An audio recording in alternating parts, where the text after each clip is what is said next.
Welcome back to the IQ Plus channel.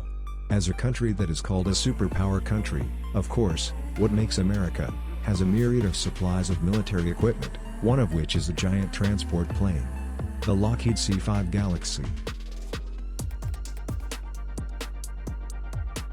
The Lockheed C-5 Galaxy is a large military transport aircraft, designed and built by Lockheed, and now maintained and upgraded by its successor, Lockheed Martin. It provides the United States Air Force, USAF, with a heavy intercontinental range strategic airlift capability, one that can carry outsized and oversized loads, including all air certifiable cargo.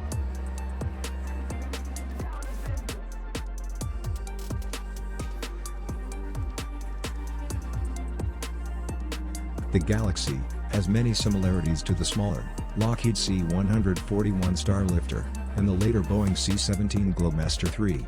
The C-5 is among the largest military aircraft in the world. The C-5 Galaxy's development was complicated, including significant cost overruns, and Lockheed suffered significant financial difficulties. Shortly after entering service, cracks in the wings of many aircraft were discovered and the C-5 fleet was restricted in capability until corrective work was completed. The C-5M Super Galaxy is an upgraded version with new engines and modernized avionics designed to extend its service life to 2040 and beyond.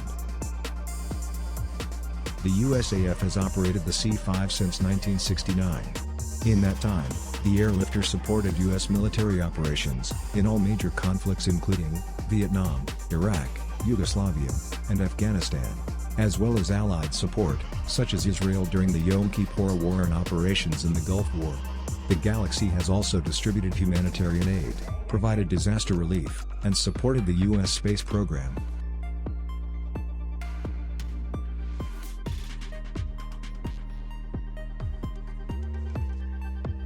The C-5 is a large, high-wing cargo aircraft, with a distinctive high T-tail fin, vertical, stabilizer, with 4 TF-39 turbofan engines, mounted on pylons beneath wings that are swept 25 degrees. The C-5M uses newer GE-CF6 engines. Similar in layout to its smaller predecessor, the C-141 Starlifter, the C-5 has 12 internal wing tanks, and is equipped for aerial refueling.